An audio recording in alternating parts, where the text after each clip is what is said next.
الحمد لله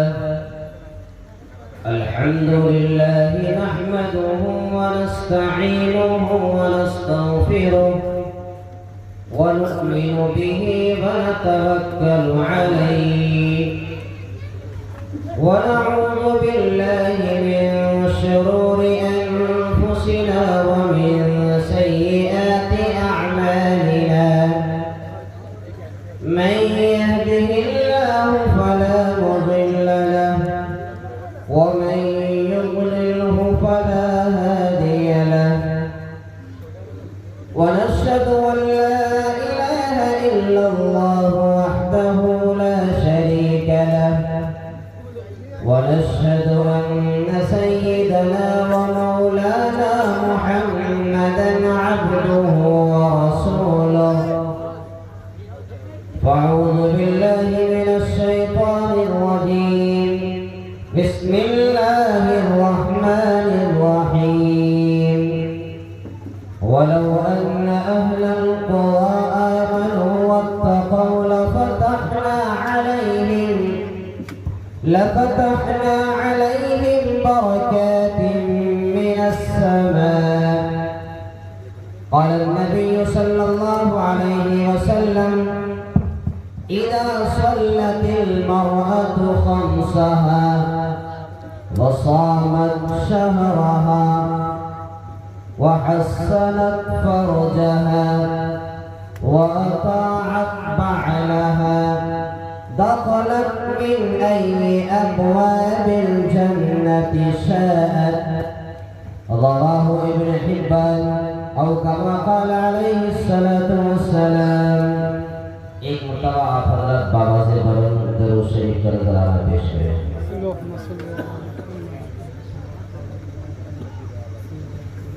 ایک مرتبہ اور پڑھیے.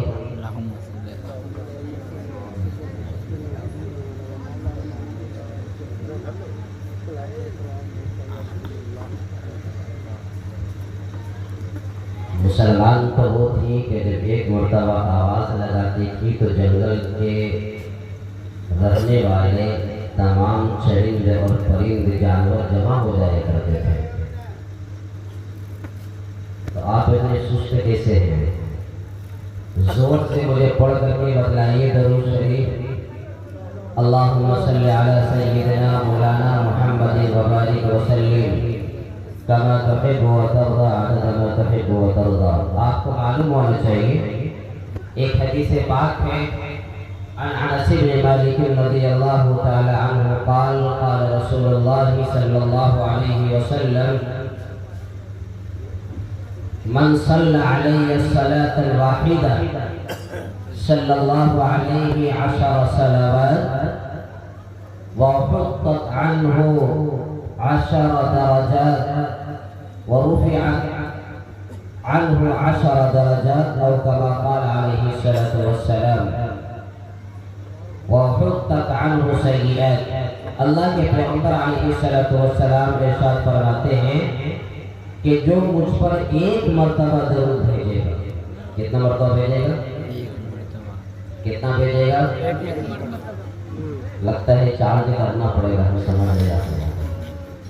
میں تو سمجھا تھا کہ آپ کے کمیٹی والے چائے پلا کے چارج کر دیے ہوں گے, لیکن نہیں. کروں گا چارج بھی آپ کو. اللہ کے پیغمبر علیہ السلام نے ارشاد فرمایا جو مجھ پر ایک مرتبہ درود بھیجے گا اللہ رب العزت اس کے اوپر 10 رحمتیں بھیجیں گے. کتنا مرتبہ بھیجے گا؟ 10 مرتبہ. ایک مرتبہ جب آپ صلی اللہ علیہ وسلم پر درود بھیجے گا تو اللہ رب العزت اس کے اوپر جو درود پڑھتا ہے اس کے اوپر اللہ 10 رحمت نازل فرماتے ہیں. حضرت انس رضی اللہ تعالیٰ عنہ کی روایت ہے. اسی کے آگے جب کوئی آدمی ایک مرتبہ درود شریف پڑھتا ہے تو ایک مرتبہ درود پڑھنے کی وجہ سے اللہ رب العزت اس کے 10 خطاؤں کو معاف کر دیتے ہیں. کتنے خطا کو معاف کرتے ہیں؟ 10 خطا، 10 گناہوں کو۔ اور اسی حدیث میں یہ ذکر ہے کہ جب کوئی آدمی ایک مرتبہ درود شریف پڑھتا ہے تو اللہ رب العزت اس پر 10 رحمتیں نازل فرماتے ہیں اور اس کے 10 درجے کو اللہ بلند فرما دیتے ہیں۔ تو ایک مرتبہ آپ درود پڑھیے گا، آپ پڑھیے گا ایک مرتبہ، آپ کو ملے گا 3 گنا۔ ایک تو یہ ہے کہ 10 رحمتیں آپ کے اوپر اترے گی، دوسرا یہ ہے کہ 10 خطائیں معاف ہوگی، تیسرا یہ ہے کہ آپ کا 10 درجہ بلند کر دیا جائے گا۔ تب ہم لوگ پڑھیں گے درود شریف۔ سب سے پہلے اللہ رب العزت کے حمد و ثنا کے بعد، اللہ رب العزت کے شکر ادا کرنے کے بعد ہم بڑے ہی ممنون و مشکور ہیں آپ حضرات کا اور ان حضرات کا جس نے اس پروگرام کو سجایا، اس جلسے کو سنوارا، اس میں محنت کی اور ایک نیک نیتی کے ساتھ آپ حضرات کو جمع کیا ہے۔ اللہ رب العزت سے دعا ہے کہ اللہ رب العزت آپ کے آنے کو قبول فرمائے، ہم سب کے کہنے اور سننے کو قبول فرمائے، اور جن حضرات نے اس پروگرام میں محنت کیا ہے، اس کو سجایا ہے، سنوارا ہے، اللہ رب العزت کو حضرات کو بھی اس سے اچھا بدلہ عطا فرمائے، اور یہ پروگرام ہم سب کے لیے آخرت میں نجات کا ذریعہ بنائے۔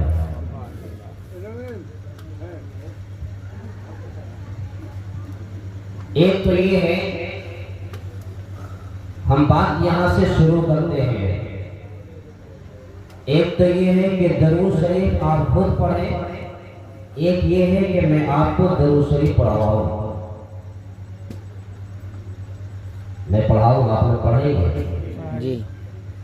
آپ صرف درود شریف پڑھیں گے اور ہم آپ کو پڑھاتے ہیں نغمے میں، انشاءاللہ بہت اچھا لگے گا، اور مجھے امید ہے کہ آپ چارج ہو جائیں گے کچھ نہ کچھ، تاکہ آپ آدھا گھنٹہ تک کھینچا سکیں۔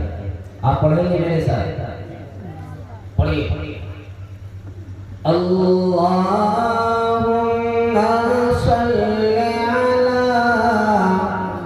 سیدنا و مولانا محمد۔ پڑھیے، سب لوگ پڑھیے، سب لوگ پڑھیے تو پڑھیں گے، ورنہ اسی پر پوری رات پر گزار دیں گے۔ بوڑھا جوان بچہ سب پڑھیں گے، عورتیں نہیں پڑھیں گی، دل میں پڑھیں گے۔ پڑھیے۔ اللہم صلی علی سیدنا و مولانا محمد۔ نہیں پڑھیں گے آپ لوگ؟ پڑھ رہے ہیں جی۔ تو لگتا ہے کہ بائیں سائڈ میں نظر آ رہا ہے، ہم تو سامنے پوزیشن والے کو دیکھ رہے ہیں، چلے گی گولی تو سامنے چلے گی، سائڈ میں۔ اللہم صلی علی سیدنا و مولانا محمد۔ اللہم صلی علی سیدنا و مولانا محمد۔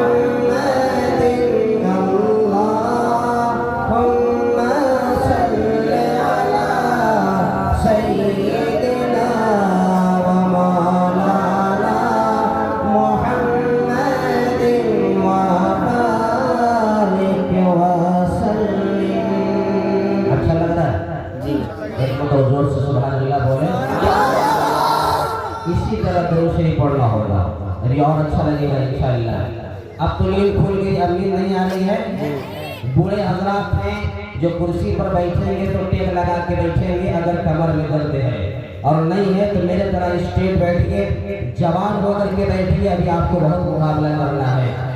اللہم صلی علی سیدنا و مولانا محمد۔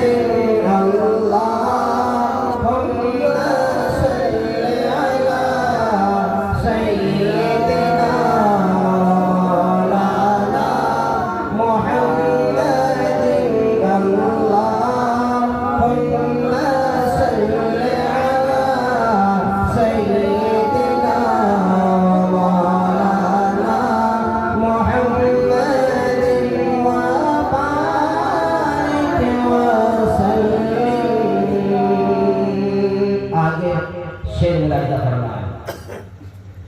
جب حسن کا ان کا جلوہ نما، جب حسن کا ان کا جلوہ نما، جب حسن کا ان کا جلوہ نما، انوار کا عالم کیا ہوگا، جب حسن کا ان کا جلوہ نما، انوار کا عالم کیا ہوگا۔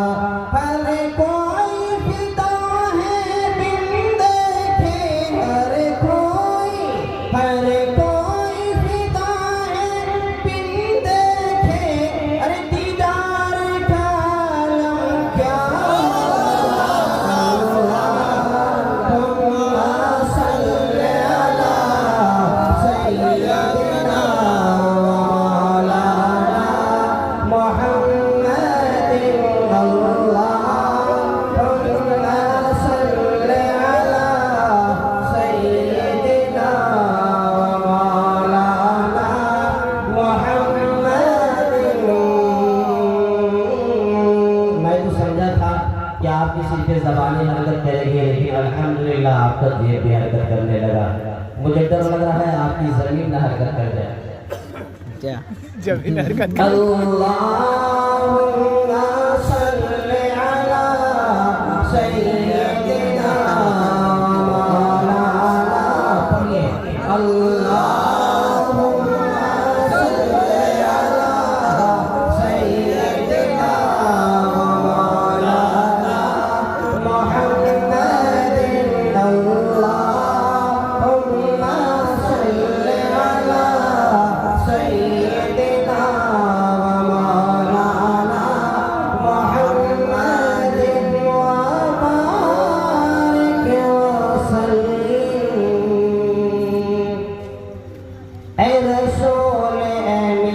خاتم المرسلین، اے رسول امین خاتم المرسلین، اے رسول امین خاتم المرسلین، تجھ سا کوئی نہیں، تجھ سا کوئی نہیں۔ بات سچ ہے کہ نہیں؟ جی ابھی تو ربیع الاول نہیں کا مہینہ چل رہا ہے، آپ لوگوں کو تو یہی مہینہ یاد رہے گا۔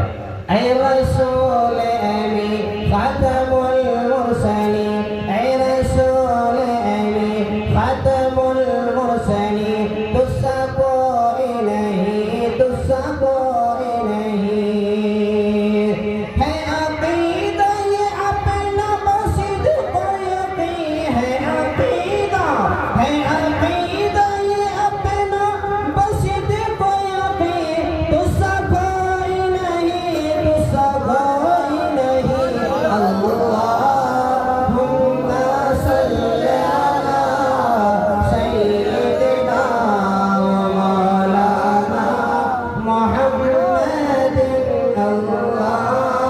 اللہم صلی علی سیدنا مولانا محمد وبارک وسلم۔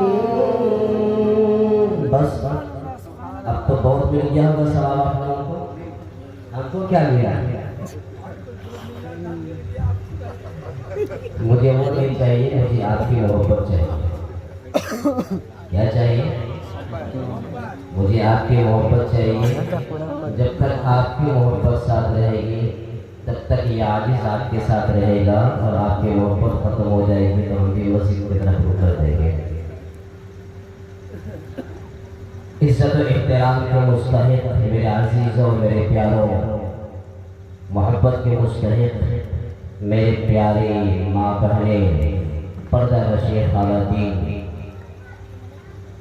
اللہ رب العزت کا بے پناہ احسان اور کرم ہے کہ اللہ تعالیٰ نے ہمیں اور آپ کو ایمان کی وجہ سے، ایمان کی دولت سے اللہ اور اللہ کے رسول صلی اللہ علیہ وسلم کی باتیں سننے اور سنانے کی توفیق عطا فرمائے۔ میں یہ چاہوں گا کہ بہت مختصر وقت میں بہت قیمتی باتیں آپ حضرات کے ذہن و دماغ میں ڈالوں اور میں رخصت ہو جاؤں گا، لیکن میں یہ مناسب سمجھتا ہوں کہ ہمارے بیچ ہمارے پیشوا، ہمارے پیشرو حضرت مولانا عظمت اللہ صاحب ندوی ابھی بیان فرما رہے تھے اور آپ حضرات کو بڑی تاریخ کے حوالے سے اور اس کی روشنی میں سمجھا رہے تھے۔ جہاں تک کہ مجھے یہ محسوس ہوتا ہے کہ آپ کے ساتھ ساتھ پردے میں ہماری خواتین بہنیں بھی موجود ہوں گی، ہماری ماں اور بہنیں بھی موجود ہوں گی۔ تو یہ سرکار یہ کہتی ہے کہ جیسے مرد کا حصہ ہے اسے عورت کا بھی حصہ ہے، دونوں کا حصہ برابر ہے۔ تو ایک آئے تو آپ کا حصہ لے گئے، میں چاہتا ہوں کہ ان کا حصہ لے جاؤں، اس میں ناراضگی کی بات نہیں ہے، چونکہ انصاف ہونا چاہیے نا، آدھا آپ کا تو آدھا اس کا، تبھی بات بنے گی، ورنہ پتہ چلا کر صبح روٹی بھی آپ کو نہیں ملنے والے۔ اگر کوئی دے دی تو اچھی عورت ہوگی۔ عزیزان گرامی، میں نے آپ حضرات کے سامنے قرآن مجید کی ایک آیت اور مکمل حدیث پاک آپ کے سامنے میں نے پیش کیا ہے۔ جناب محمد رسول اللہ صلی اللہ علیہ وسلم ارشاد فرماتے ہیں کہ اگر چار اوصاف، میں اس وقت یہ حدیثیں بالخصوص اپنی ماں اور بہنوں کے لیے پیش کر رہا ہوں اور آپ کے سامنے میں اس لیے پیش کر رہا ہوں کہ اگر ان کو یاد نہ رہے تو گھر جانے کے بعد آپ ضرور ان کو یاد دلائیں۔ اللہ کے پیغمبر علیہ السلام نے ارشاد فرمایا کہ اگر چار اوصاف کسی عورت کے اندر پایا جائے، صرف چار اوصاف، چار وصف اپنی زبان میں کہہ لیجئے کہ اگر چار کوالٹی کسی عورت کے اندر میں پائی جائے تو جناب محمد رسول اللہ صلی اللہ علیہ وسلم نے ارشاد فرمایا کہ وہ عورت جنت میں جائے گی اور جنت میں جس دروازے سے چاہے گی وہ داخل ہو جائے گی۔ سبحان اللہ۔ لیکن شرط ہے کہ وہ عورت چار اوصاف کا مالک ہو، اس کے اندر چار کوالٹیاں پائی جائیں۔ اگر ہماری ماں اور بہنیں میری بات آپ سن رہی ہوں گی تو میرے اس بات کو اپنے ذہن و دماغ میں بیٹھا کر کے اپنے عمل سے موازنہ کیجئے اور تولنے کی کوشش کیجئے۔ اگر یہ چار اوصاف آپ کی زندگی میں ہیں تو ہم آپ کی زندگی کو سلام کرتے ہیں، ہم آپ کی زندگی کو آداب بجا لاتے ہیں۔ لیکن اگر یہ چار اوصاف آپ کی زندگی میں نہیں ہے تو پھر ان چار اوصاف کو پیدا کیجئے تاکہ اس کی وجہ سے آپ کے لیے جنت کے آٹھوں دروازے کھلے ہوئے نظر آئیں، اور جب آپ جنت میں جا رہی ہو تو آپ کو جنت کے دروازے پر کوئی روکنے والا نہ ہو، آپ جس دروازے سے چاہیں گے خدا کی اجازت سے آپ جنت میں داخل ہو جائیں گے۔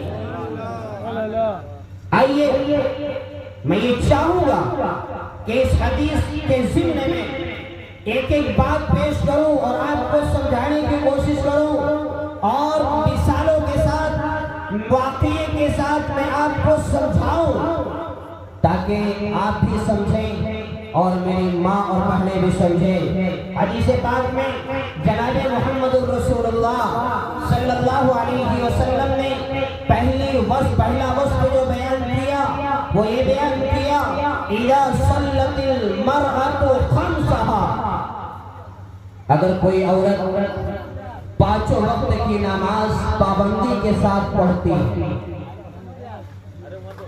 غور سے سنیں، بہت مختصر ہم آپ کے سامنے بات کریں گے.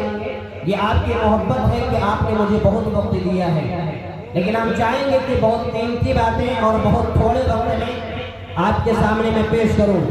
اللہ کے پیغمبر علیہ الصلوۃ والسلام نے ارشاد فرمایا اذا صلت المرأة خمسها، کہ جب کوئی عورت پانچوں وقت کی نماز پڑھتی ہے ارکان کے ادائیگی کے ساتھ، اس کے نماز میں قرآن صحیح ہے، قرات صحیح ہے، اس کا قیام صحیح ہے، اس کا رکوع صحیح ہے، اس کا سجدہ صحیح ہے، اس کی تسبیحات صحیح ہے، تعدیل ارکان کی رعایت کر رہی ہے، نماز کو نماز کی طرح پڑھ رہی ہے، جناب محمد رسول اللہ صلی اللہ علیہ وسلم نے ارشاد فرمایا ایسی عورت کو جنت میں جانے سے کوئی نہیں روک سکتا،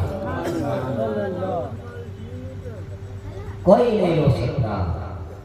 ہاں، تاریخ کے حوالے سے میں آپ کو یہ بتلاؤں گا میرے عزیزوں، میرے پیاروں، میرے بزرگوں، کہ آج ہم 5 وقت کی نماز پڑھتے ہیں، لیکن 5 وقت کی نماز میں بھی کوئی نہ کوئی ایسی نمازیں ہوتی ہیں جو ہماری کبھی 1 رکعت چھوٹتی ہے، کبھی 2 رکعت چھوٹتی ہے، کبھی تو پوری رکعت چھوٹ جاتی ہے.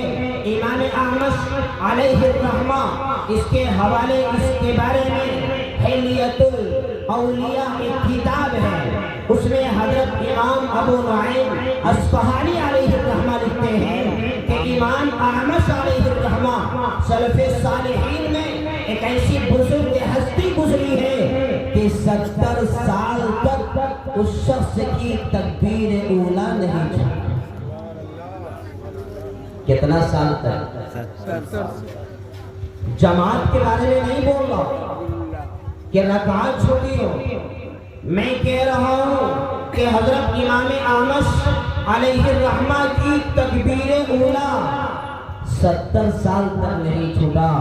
کیسے بزرگ ہوں گے، کیسے اللہ والے ہوں گے، کیسے اللہ کے ولی ہوں گے. عزیزان گرامی، ہم دعا کرتے ہیں اللہ رب العزت ہمیں اور آپ کو اسی طریقے سے تکبیر اولیٰ کے ساتھ نماز ادا کرنے کی توفیق عطا فرمائے. آئیے اس کو ہم سمجھاتے ہیں آپ کو واقعے سے. ایک کتاب ہے الجواہر، ایک کتاب ہے الجواہر، اس میں ایک واقعہ لکھا ہے. میں اس واقعے کو خصوصاً آپ کے حوالے سے ہم اپنی ماں اور بہنوں تک پہنچانا چاہتے ہیں، اور ہم ان عورتوں سے، اپنی پیاری بہنوں سے میں یہ کہنا چاہتا ہوں کہ اے میری ماں اور بہنیں، اگر آپ کی نماز صحیح ہو جائے، آپ نماز کے پابند بن جائیں، آپ تقوی والے بن جائیں، آپ اللہ سے ڈرنے والے بن جائیں، تو میں خدا کی قسم اس منچ سے اور اس اسٹیج سے میں آپ کو یہ وعدہ کرتا ہوں اور وعدہ دلاتا ہوں کہ آپ کی صحیح نماز کی وجہ سے اللہ رب العزت آپ کے شعلے کو ہیرے اور جواہرات میں بدل دے گا، ہیرے اور جواہرات میں بدل دے گا. آئیے اس واقعے کے طرف. الجواہر کے حوالے میں ایک واقعہ لکھا ہے، عربی کی ایک کتاب ہے، لکھتے ہیں، ذرا غور سے سنیے گا. ایک خاتون ہے، نماز پڑھنا چاہ رہی ہے، لیکن اسے کھانا بھی بنانا ہے. تندور جلا دیتی ہے اور یہ سوچتی ہے کہ میں تندور جلا دیتی ہوں، جب تک میں نماز سے فارغ ہو جاؤں تندور سلگ جائے گا، آگ بھڑک جائے گی. ادھر تندور جلا کر کے نماز کے لیے کھڑی ہوتی ہے، اس سے پہلے اپنے بچوں کو کنارے میں بیٹھا لیتی ہے. ہر آدمی اپنے بچے اور اپنے اولاد سے محبت کرتا ہے. جو نیک خاتون ہماری بہنیں ہوا کرتی ہے، اپنے بچوں کو بیٹھا لیتی ہے، اس لیے تاکہ میری نماز کے ساتھ ساتھ میرے بچے کو بھی نماز کی عادت لگ جائے. اس خاتون نے اپنے بچے کو بازو میں بیٹھا دیتی ہے اور نماز کے لیے نیت باندھ دیتی ہے. جیسے ہی نماز کی نیت باندھی، وہ بچہ سرکنا شروع کر دیا. کھیلنا شروع کر دیا، تنور بازو میں جل رہا تھا، اس طرف بچہ نہیں جا رہا تھا، ادھر خاتون نماز کے لیے نیت باندھتی ہے، ادھر سے شیطان آتا ہے اور بچے کو تندور کی طرف رخ موڑ دیتا ہے۔ جب بچہ اس آگ کی طرف، اس تندور کی طرف چلنے لگتا ہے، وہ خاتون نماز میں سوچتی ہے کہ نماز چھوڑ دینا چاہیے، میرا لخت جگر آگ میں گر جائے گا، میرا نقصان ہو جائے گا، میرا اولاد جل جائے گا، پتہ نہیں ختم ہو جائے گا۔ وہ خاتون اللہ کی ولیاں، اللہ سے محبت کرنے والی، آپ جیسے محلے کی خاتون ہوگی، عزیزان گرامی، وہ خاتون سوچتی ہے کہ نماز توڑ دو، میرا بچہ اس تنور میں گر جائے گا، زخمی ہو جائے گا، آگ سے جھلس جائے گا، جل جائے گا، مر جائے گا۔ وہ خاتون سوچ رہی ہے، شیطان بھی وسوسہ ڈال رہا ہے، شریعت اجازت دیتی ہے ایسے وقت میں نماز توڑا جا سکتا ہے، لیکن جس کو اللہ سے محبت ہو جائے، جس کو نماز سے محبت ہو جائے، جس کو سجدے سے محبت ہو جائے، جس کو رکوع سے محبت ہو جائے، جس کو مسجد سے محبت ہو جائے، اولاد کی پرواہ نہیں کرتا، اللہ کی محبت میں اپنی زندگی کھپا دیتا ہے، وہ عورت نماز کی نیت باندھی ہوئی ہے، شیطان وسوسہ ڈال رہا ہے، اے عورت تمہارا بچہ تنور میں گرنے جا رہا ہے، تمہیں نماز کی فکر لگی ہے، عورت حکومت کرتی ہے، نماز پڑھتی ہے، اللہ سے دعا کرتی ہے، نماز مکمل کرتی ہے، خدا کے دربار میں روتی ہے، گڑگڑاتی ہے، عرض کرتی ہے، دست بستہ خدا کے سامنے اپنے آنسو بہاتی ہے، نماز کے بعد تنور کے پاس جاتی ہے، امید کہ میرا بچہ جھلس گیا ہوگا، میرا بچہ تو جل گیا ہوگا، چلو اسی بچے کو واپس لے لیتا ہوں، تنور سے نکال دیتا ہوں۔ عزیزان گرامی، قربان جائیے عورتوں کی نماز پر، قربان جائیے عورتوں کی اس صداقت پر، قربان جائیے ہم اپنی ماں اور بہنوں کی اس محبت پر، قربان جائیے ہم سلام پیش کرتے ہیں ایسی عورت کی جذبہ پر، جب جاتی ہے تنور کے پاس پہنچتی ہے، اپنے بچے کو نکالنا چاہتی ہے، دیکھتی ہے، جھانکتی ہے، آگ کا شعلہ بھڑک رہا تھا، آگ کی لہریں اٹھ رہی تھی، جب نماز مکمل کر کے اپنی اولاد کو لانے کے لیے جاتی ہے، دیکھتی ہے خدا کا کرشمہ کہ میرا بچہ ہیرے اور جواہرات میں کھیل رہا ہے۔ اس آگ کو کس نے بدلا؟ اس آگ کو ہیرے جواہرات سے کس نے بدلا؟ اللہ نے بدلا۔ کس وجہ سے بدلا؟ اس ماں کے ذہن و دماغ پر یقین تھا کہ ہم نماز اللہ کے لیے پڑھ رہے ہیں، جب ہم اللہ کو خوش کر دیں گے تو کیا اللہ مجھے میرے اولاد سے نہیں خوش کر دے گا؟ پہنچتی ہے، دیکھتی ہے میرا اولاد آگ میں نہیں بلکہ ہیرے جواہرات میں کھیل رہا ہے، بچے کی طرح کود رہا ہے، دوڑ رہا ہے، یہ خدا کی قدرت ہے۔ خدا چاہے آپ کی نماز سے حالات کو بدل دے گا، خدا چاہے آپ کی نماز سے اس محلے کی معاشرے کو بدل دے گا، خدا چاہے آپ کی نماز سے ہمارے گھر کی عورتوں کو بدل دے گا، خدا چاہے آپ کی نماز سے آپ کی نسلوں کو بدل دے گا، خدا چاہے آپ کی نماز سے آپ کی زندگی کو بدل دے گا، خدا چاہے آپ کی نماز سے آپ کے گھر میں برکت کے خزانے لوٹا دے گا۔ ارے کون ذات؟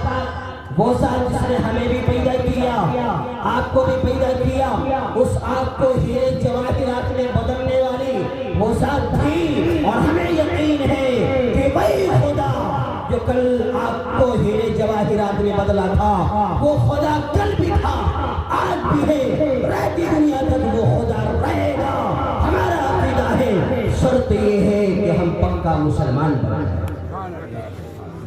پڑھیں گے انشاءاللہ نماز، سب پڑھیں گے، اپنی عورت اپنے بہنوں کی تاکید کریں گے، کیجئے، اس لیے کہ قرآن کہتا ہے اِنَّكَ عَلَىٰ كُلِّ شَيْءٍ قَدِيرٌ، ہمارے قسمت کو بدلنے والی ذات اللہ ہے، ہمارے حالات کو بدلنے والی ذات اللہ ہے۔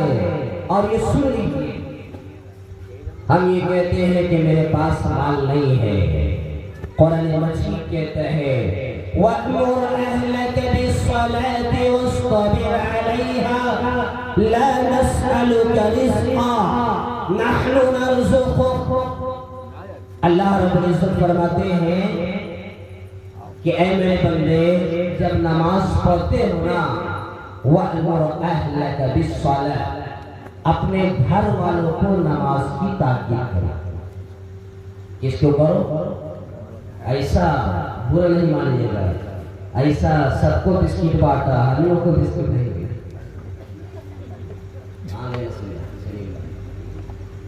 نہیں بسکٹ دے رہے ہیں، مذاق کر رہا ہے۔ آپ بیدار ہیں؟ کچھ بولے ہم؟ ارے کچھ بولے؟ ایک مرتبہ ہاتھ اٹھا کر کے مجھے سبحان اللہ سے ہاں وَأْمُرْ أَهْلَكَ بِالصَّلَاةِ وَاصْطَبِرْ عَلَيْهَا لَا نَسْأَلُكَ رِزْقًا۔ اللہ رب العزت فرماتے ہیں کہ جب آپ جامع مسجد میں نماز پڑھنے جاتے ہیں، آپ چھوٹی مسجد میں نماز پڑھنے جاتے ہیں، کہیں اور نماز پڑھتے ہیں، بہت اچھی بات ہے۔ اللہ کہتا ہے کہ اپنے گھر والوں کو نماز کی دعوت دو۔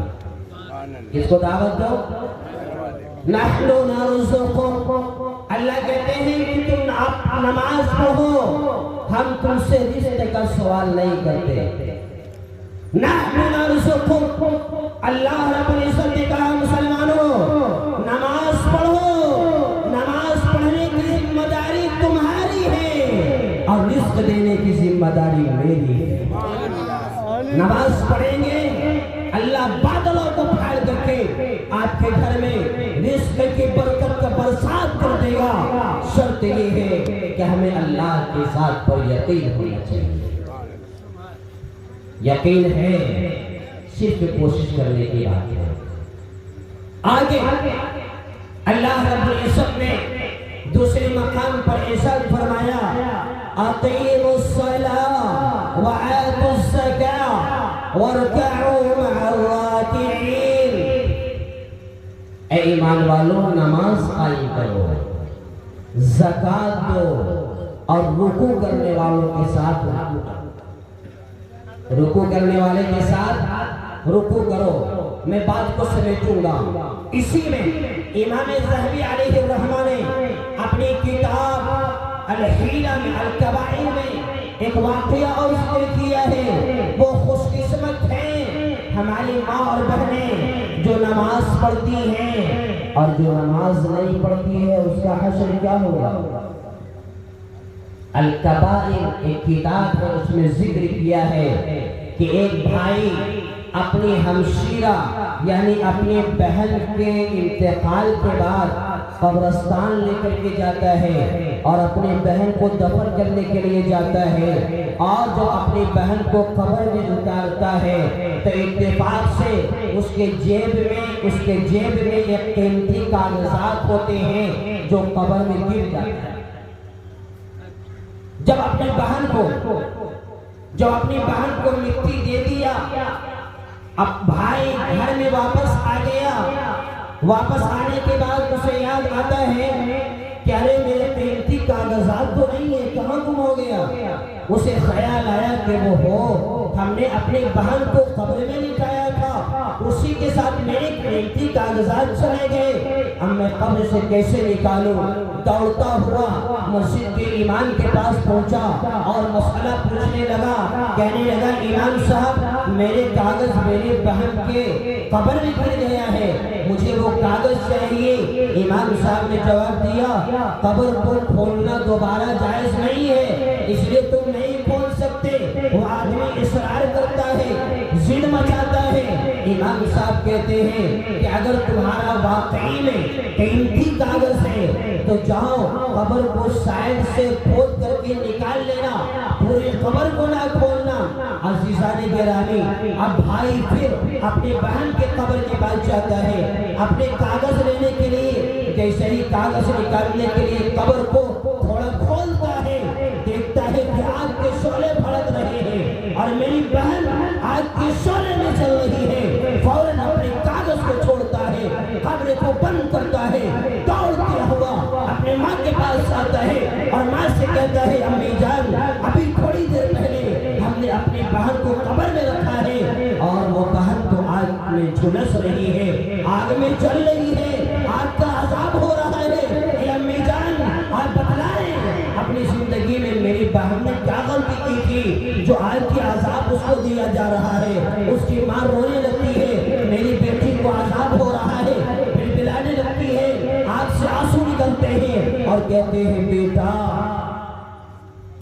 بات یہ ہے کہ جب میں اپنی بیٹی سے یہ کہتی تھی کہ بیٹی ذرا نماز پڑھ لے وقت آ گیا ہے، بیٹی مجھے صرف یہ جواب دیتی تھی امی پڑھ لوں گی ابھی وقت ہے، امی پڑھ لوں گی مجھے وقت ہے، ابھی تو موبائل چلا رہی ہو۔ پھر جب امی کہتی بیٹی نماز پڑھ لے، امی بیٹی کہتی کہ امی پڑھ لوں گی ابھی تو سیریل چل رہا ہے، امی پھر کہتی کہ بیٹی نماز پڑھ لے وقت ختم ہو جائے گا، بیٹی کہتی کہ امی ابھی تو گیم کھیل رہی ہوں، پڑھ لوں گی میں بعد میں پڑھ لوں گی۔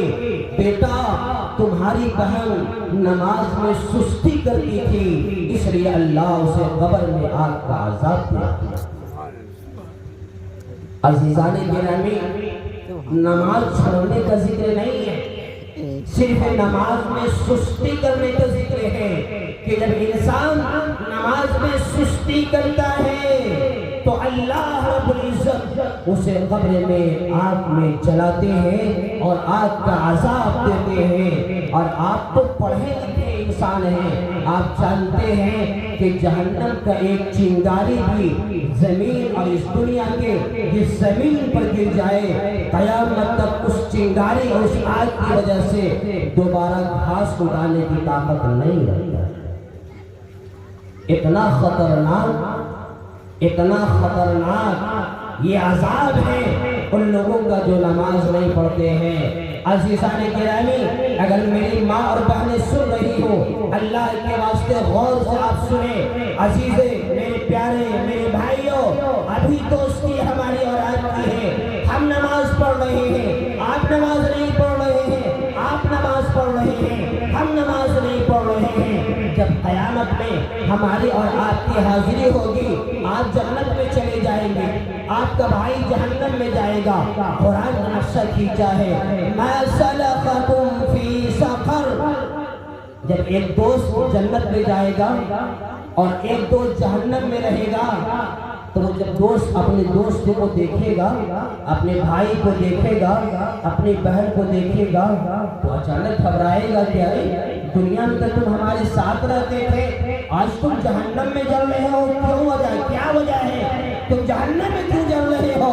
اور دوست جہنم میں رہتے ہوئے جلتے ہوئے وہ جواب دے گا، کہے گا قالوا لم نک من المصلین وَلَمْ نَكُ نُطْعِمُ الْمِسْكِينَ وَكُنَّا نَخُوضُ مَعَ الْخَائِضِينَ وَكُنَّا نُكَذِّبُ بِيَوْمِ الدِّينِ۔ کہے گا جنتی دوست سے کہ اے دوست میں جہنم میں اس لیے آیا ہوا ہوں کہ میں دنیا میں رہ کر کے نماز نہیں پڑھا کرتا تھا، میں نماز نہیں پڑھا کرتا تھا۔ دوسرا جواب دے گا کہ اللہ نے مجھے بہت مال دیا تھا لیکن ہم یتیموں کو کھانا نہیں کھلایا کرتے تھے۔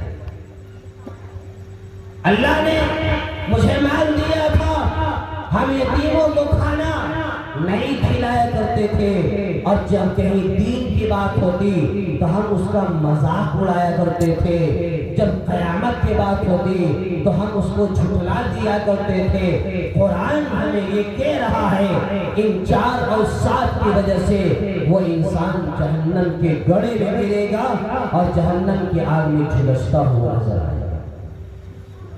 ہم لوگ پڑھیں گے انشاءاللہ نماز، سب لوگ پڑھیں گے، اللہ ہم سب کو توفیق عطا فرمائے۔ آئیے حدیث کا ایک ٹکڑا میں نے آپ کے سامنے پیش کیا ہے، بہت جلدی آپ کے سامنے ہم اس کو ختم کرنے کی کوشش کریں گے۔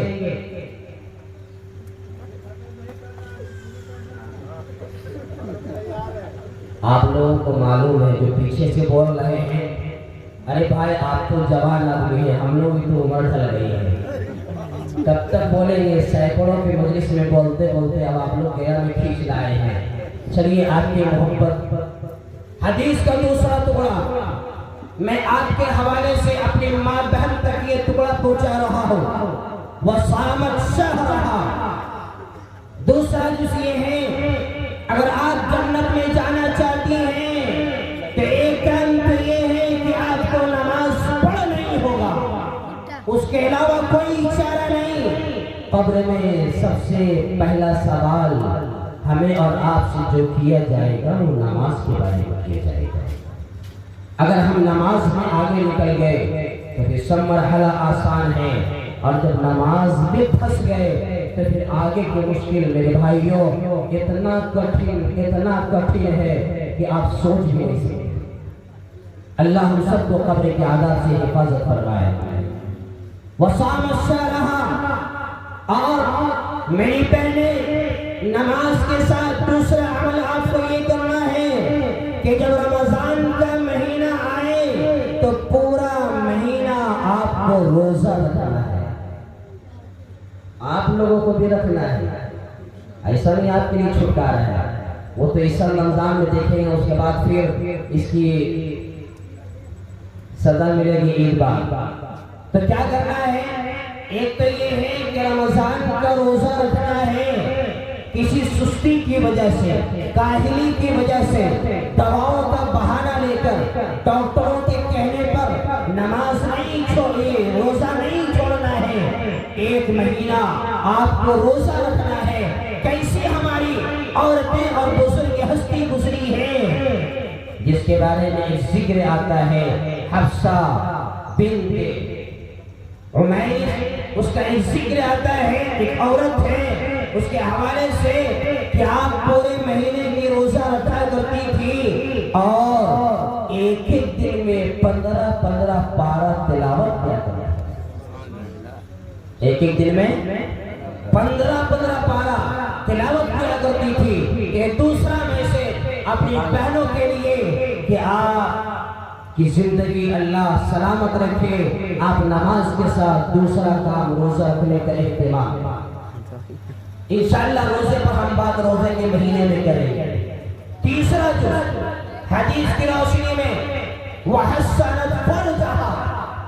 اللہ کے پیغمبر علیہ السلام نے ارشاد فرمایا، اور اس کے حوالے سے میں اپنی ماں اور بہنوں سے یہ کہنا چاہتا ہوں. اللہ کے پیغمبر علیہ السلام نے ارشاد فرمایا کہ اگر آپ جنت میں جانا چاہتی ہیں تو آپ اپنی عزت و آبرو کی حفاظت کریں،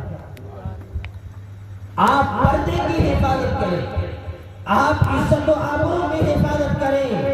اور یہ سن لیں، آپ کی عزت و آبرو صرف یہ نہیں ہے کہ آپ لپسٹک لگا لیں، آپ پاؤڈر لگا لیں.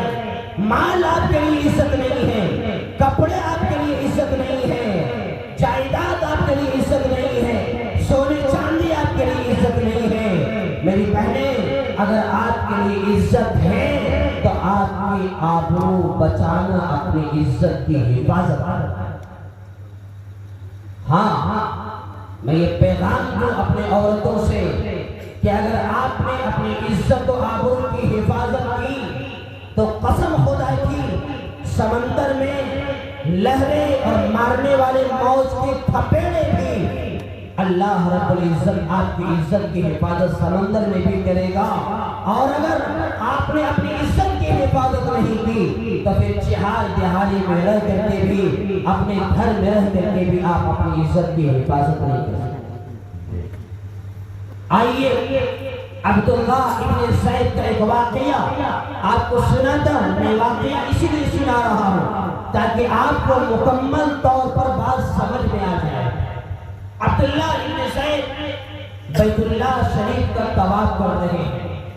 ایک عورت ہے اپنے بچے کے ساتھ، وہ بھی طواف کر رہی ہے اور طواف کرتے ہوئے یہ کہہ رہی ہے، اے اللہ تیرا بہت بڑا احسان ہے کہ تو نے میری عزت بچائی.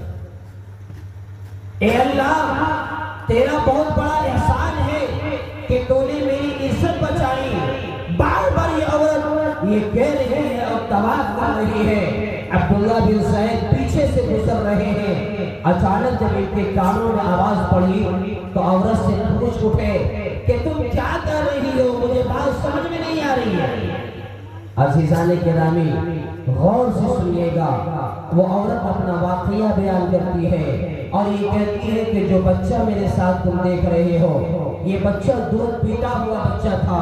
جب دودھ پی رہا تھا تو ہم کہیں سفر کے لیے نکلے تھے، سمندر میں کشتی پر چل رہے تھے۔ جب کشتی بیچ سمندر میں پہنچتی ہے، موجیں اور لہریں آتی ہیں، اس کے طوفان اور اس کے تھپیڑوں کی وجہ سے کشتی ٹکڑا ہو جاتی ہے، اور کشتی میں جتنے بھی سوار ہوتے ہیں سب کے سب سمندر میں غرق ہو کر کے مر جاتے ہیں۔ صرف میرا یہ بچہ، ایک پٹنے پر میں، دوسری لکڑی پر یہ میرا بچہ، اور ایک لکڑی پر ایک یہودی بچتا ہے۔ یہ تین آدمی کے علاوہ کوئی نہیں بچتا۔ کافر آگے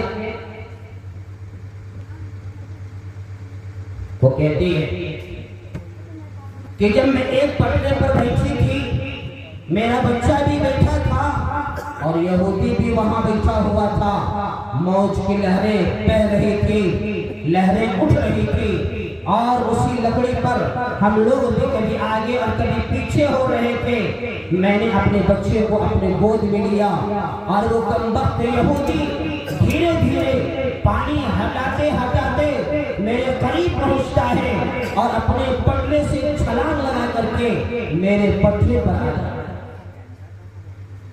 کہا پھر کیا ہوا؟ کہا کہ وہ یہودی کمبخت میرے بازو میں بیٹھتا ہے، مجھے پریشان کرتا ہے، میرے بچے کو کوستا ہے، اور بالآخر وہ ہمیں گناہ کرنے پر آمادہ کرتا ہے اور ہمیں برے اور فحش کام کرنے کی وہ انسان دعوت دیتا ہے۔ ہم نے کہا کمبخت تمہیں شرم نہیں آتی؟ ہمارے نظروں کے سامنے ہمارے ساتھ میں چلنے والے یہ کشتی اللہ کے عذاب سے پھٹی اور سب غرق ہو کر کے مر گئے۔ اگر یہاں پر ہم غلط کام کریں گے تو پھر اللہ ہمیں اور تمہیں بھی اس سمندر میں ہلاک کرے گا۔ لیکن وہ یہودی وحشی جانور، خواہشات کا طلبگار، بدماش، وہ کمینہ انسان اس عورت کو یہی بار بار کہتا رہا کہ مجھے اپنی خواہشات پوری کرنی ہے۔ وہ خاتون جو نیک دل خاتون تھی، اس نے بار بار منع کیا، منع کرتی رہی۔ جب بات وہ نہ سنا، نہ مانا، تو اس یہودی نے دھمکی دی اور کہا کہ سنو، اگر تم میری بات نہیں مانتی تو میں تمہارے بچے کو اس سمندر میں پھینک دوں۔ عورت مجبور ہو گئی۔ عورت نے کہا کہ اچھا رکو، میں بچے کو سلا دیتی ہوں، جب بچہ سو جائے تو میں سوچوں گی کہ تم بول رہے ہو۔ بچے کو سلانے لگے۔ سلانے کا بہانہ تھا، جیسے ہی بچہ نیند میں آتا اس کی ماں اس کے پاؤں میں چوٹی کاٹتی، بچہ اٹھ جاتا۔ پھر جب سونا چاہتا پھر پاؤں میں چوٹی کاٹتا، پھر بچہ اٹھ جاتا۔ کافی دیر تک یہ سلسلہ چلتا رہا۔ اس یہودی نے دیکھا کہ یہ بچہ سو نہیں رہا ہے، میرا نعوذ باللہ کام نہیں ہو رہا ہے۔ اس بچے کو اس کی ماں کے گود سے چھینا اور سمندر میں پھینک دیا۔ وہ عورت بے بس ہو گئی۔ اللہ رب العزت سے وہ دعا کرنے لگی، اے اللہ، آج یہاں میرا کوئی سہارا نہیں ہے، اے اللہ تیری ذات قادر ہے، اے اللہ میرے شوہر کے علاوہ میرا جسم کسی انسان نے اب تک نہیں دیکھا ہے، اے اللہ ہم تجھ سے دریافت کر رہے ہیں، اے اللہ ہم تجھ سے فریاد کر رہے ہیں، آج میری عزت بچا دے، آج میری عزت کی لاج رکھ لے۔ ادھر عورت خدا کے سامنے رونا شروع کر دی، گڑگڑانا شروع کر دی، آواز لگانا شروع کر دی۔ سمندر کے تہہ سے ایک بڑی مچھلی جانور نکلتا ہے، اس یہودی کو اپنا لقمہ بنا کر کے سمندر میں چلا جاتا۔ ابھی بس نہیں، عزیزان گرامی، میری ماں اور بہنیں، اگر آپ بھی اپنی عزت کی حفاظت کریں گے تو 20 سمندر میں بھی اللہ آپ کی عزت کی حفاظت کرے گا۔ آج آپ کسی کے پردے کو اور عیب کو چھپائیں گے، اللہ قیامت میں آپ کے عیب کو چھپا دے گا۔ یہ اللہ کا وعدہ ہے۔ عزیزان گرامی، وہ عورت موج کی لہر سے چلتی ہوئی دوڑتی ہوئی کنارے پہنچ جاتی ہے اور سمندر سے باہر نکلتی ہے۔ 2 دن سمندر کے کنارے پتے کھا کر کے سمندر کے پانی پی کر کے گزارتی ہے۔ 2 دن کے بعد دیکھتی ہے کہ ایک کشتی آ رہی ہے، اپنے دوپٹے ہلا دیتی ہے، کشتی اس کے کنارے آ کر کے لگ جاتی ہے، عورت اس کشتی پر سوار ہوتی ہے۔ اچانک ایک بچے پر نظر پڑتی ہے، ایک بچہ ان لوگوں کی گود میں ہے جس کو بوسہ لے رہا ہے، محبت کر رہا ہے، پیار کر رہا ہے۔ عورت غور سے دیکھتی ہے، کہتی ہے یہ بچہ تو میرا ہے۔ کشتی والے کہتے ہیں کہ پاگل ہو گئی ہے، دیوانی ہو گئی ہے، یہ بچہ تمہارا کہاں سے ہوگا؟ ارے تم تو بیابان جنگل میں پڑی ہوئی ہو، پتے کھا کر کے زندگی گزار رہی ہو، یہ تمہارا بچہ نہیں ہے۔ عورت نے واقعہ بیان کیا کہ میرے ساتھ یہ بھی واقعہ ہوا۔ کشتی والوں نے واقعہ بیان کیا، ہاں لگتا ہے تمہارا ہی بچہ ہے، ہم لوگ کشتی پر سوار ہو کر کے آ رہے تھے، جب بیچ کشتی ہمارے بیچ سمندر میں آئی، سمندر سے ایک مچھلی اوپر آتی ہے، بڑا جانور اوپر آتا ہے اور اس جانور کے دم پر یہ بچہ بیٹھا ہوا تھا۔ مچھلی کے پیٹ سے آواز آ رہی تھی، وہ زبان سے گویا تھی۔ مچھلی کہہ رہی تھی اے کشتی والے، اس بچے کو اپنی کشتی میں سوار کر، اگر تو سوار نہیں کرے گا تو تمہاری کشتی کو یہی پلٹ کر کے رکھے گا۔ میں نے اس مچھلی اس جانور کے در سے اس بچے کو اپنے سواری پر سوار کر لیا، اگر تمہارا بچہ ہے تو لے تیرے حوالے ہے۔ اے مسلمانوں، اے ایمان والوں، اے گیا شہر کے سرائی کے رہنے والوں، میرے بزرگوں، میری عورتیں، میری بہنیں، یاد رکھیں، اگر آپ نے بھی اپنی عزت کی پرواہ کی، پردے کی پرواہ کی، عزت کی حفاظت کی، غیر محرموں سے اپنے آپ کو بچایا، اپنے جسم کو بچایا، اپنے دل کو بچایا، اپنے آپ کو بچایا، اپنے کان کو بچایا، تو وہ سمندر میں کیسے اللہ ایک تمہاری عزت کو بچائے گا، وہ صحیح تمہارے کھوئے ہوئے اولاد کو بھی واپس کر دے گا، کرے گا انشاءاللہ۔ ہم تو ذات کے بندے ہیں، اس اللہ کے بندے ہیں جو کل بھی اللہ پر یقین کرتے تھے، آج بھی یقین کر رہے ہیں، رہتی دنیا تک اس اللہ کی ذات پر یقین کر کے زندگی گزاریں کریں گے انشاءاللہ۔ اس کے تحت اور واقعہ ہے، میں چھوڑتا ہوں۔ اب آتے ہیں آخری بات پر، جو بات ہمیں بہت شکایت پہنچاتی ہے، اور جب ہم لوگ دارالقضا میں بیٹھتے تھے اور جب بیٹھتے ہیں فیصلہ کرنے کے لیے، تو ہمارے پاس مسلمانوں کے وہی کیسز آتے تھے۔ کبھی تو لڑکی کہتی ہے ہم لڑکا کے ساتھ نہیں ہیں، کبھی لڑکا کہتا ہے کہ ہم اس لڑکی کو نہیں رکھیں گے، لو بھائی۔ اسی لیے کہتے ہیں کہ جو لڑکا جس کو پسند آ جائے اس کو شادی کر دیجیے۔ جھمیلا تمہیں لوگ سمجھو، میری بات سمجھ میں آ رہی ہے؟ ہاں، میں ایک پوائنٹ آپ کو بتلاؤں گا، اس میں میرے جوان کو سناؤ، ماں باپ کا بھی کچھ حق ہوتا ہے۔ وَأَطَاعَتْ بَعْلَهَا، آخری جز اللہ کے پیغمبر علیہ السلام نے ارشاد فرمایا، اے عورتیں، اے میری ماں اور بہنیں، کان کھول کر کے سن لیں، اگر اس دنیا میں اللہ نے آپ کو شوہر سے نوازا ہے، اس دنیا میں اگر اللہ نے آپ کو خاوند سے نوازا ہے، آپ کے ذمے آپ کی شوہر ہے، تو آپ اپنے شوہر کے بات مان کر کے زندگی گزارنے کی کوشش کریں۔ کیا فائدہ ہوگا؟ یہی ہوگا نا کہ میرے آئے ہوئے اس محلے میں دوسرا جلسہ ہے، جلسے کے بعد مٹھائی اٹھائی بانٹتے ہیں آپ لوگ؟ نہیں بانٹتے ہیں؟ انصاف، اس سے پہلے بھی مجھے بسکٹ نہیں ملی، آگے نہیں ملا، ایسا ہی انصاف ہے۔ چلیے آپ کی محبت ساتھ ہے۔ میں یاد کر رہا تھا وَأَطَاعَتْ بَعْلَهَا، کہ جو عورتیں اپنے شوہر کی خدمت کرتی ہے، جو عورتیں اپنے شوہر کی بات مانتی ہے، جو عورتیں اپنے شوہر کی باتوں پر عمل کرتی ہے، جو عورتیں اپنے شوہر کے بال بچوں کی حفاظت کرتی ہیں، جو عورتیں اپنے شوہر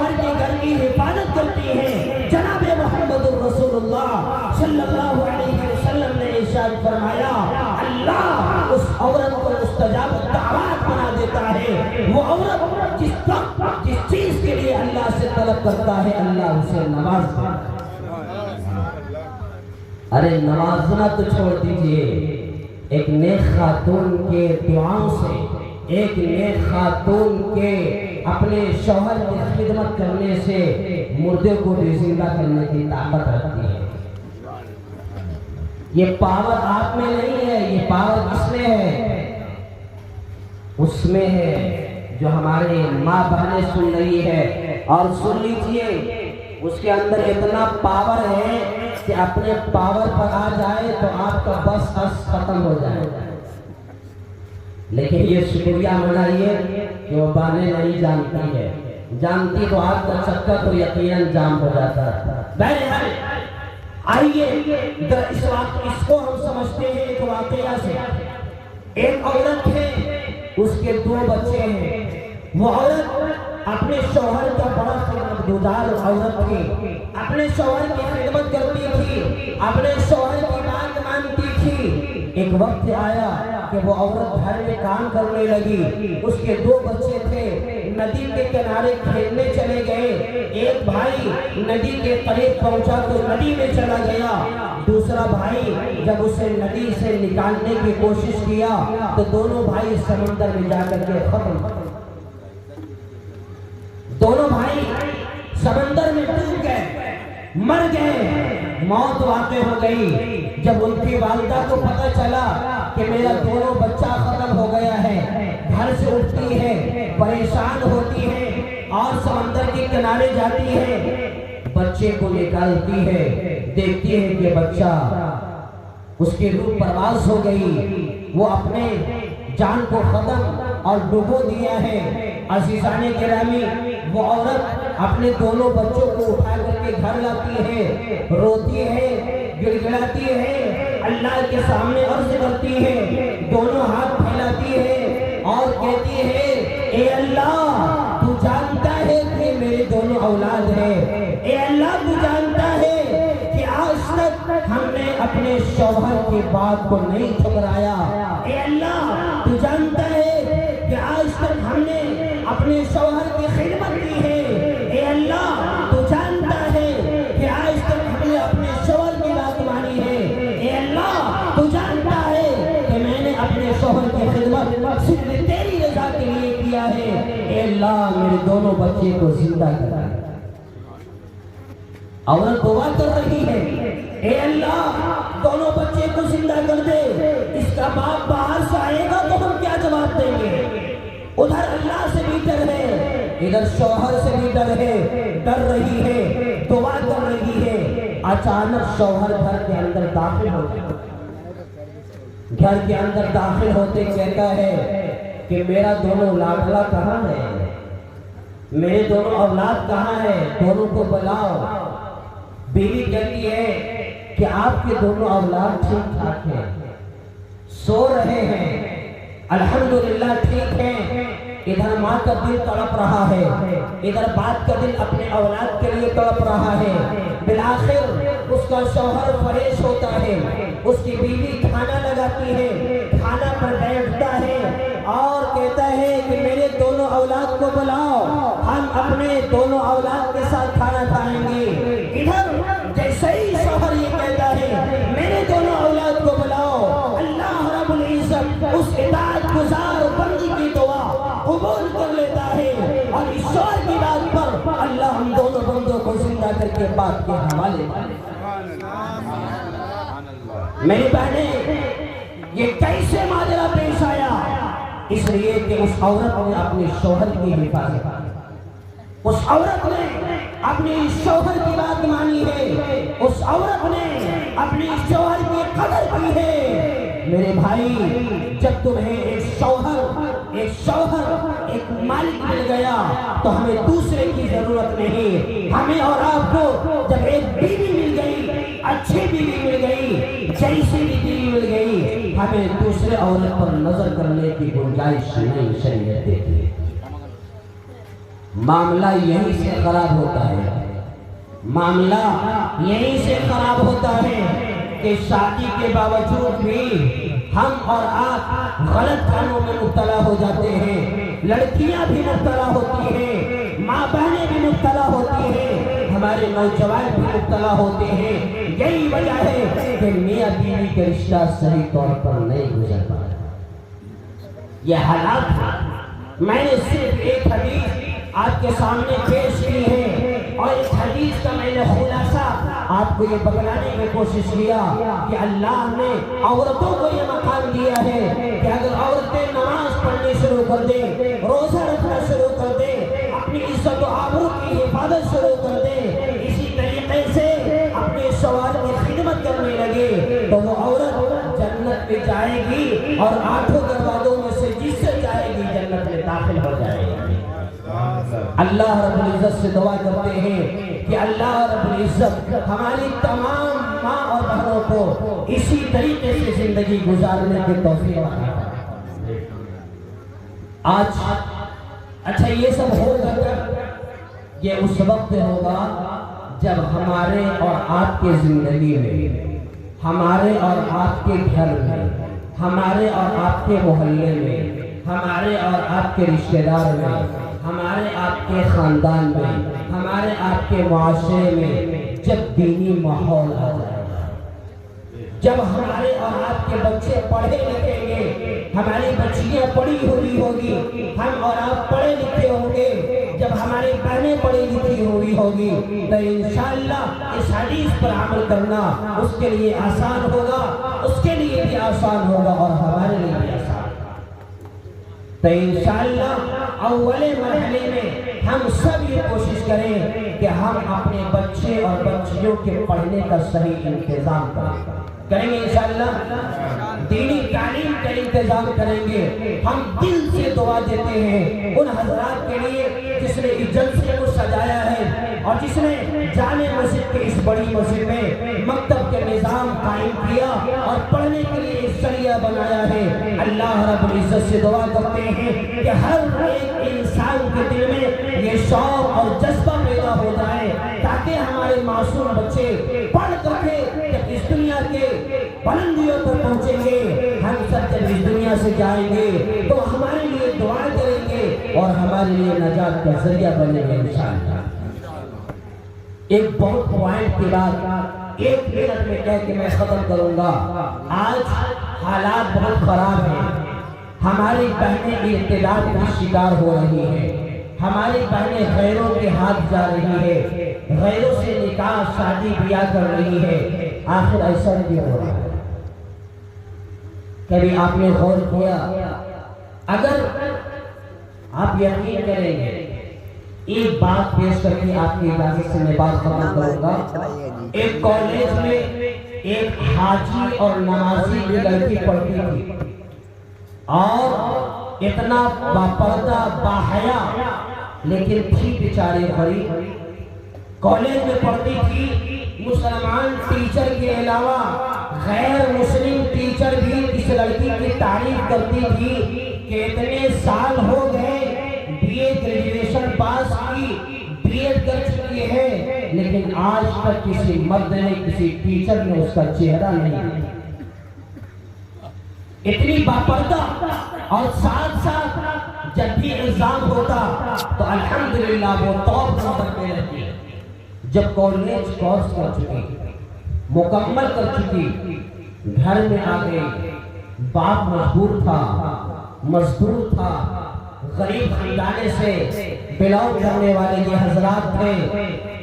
اچانک ہی معلوم ہوا کہ اس باپردہ باحیا لڑکی کا نکاح کسی غیر مسلم سے ہو گیا۔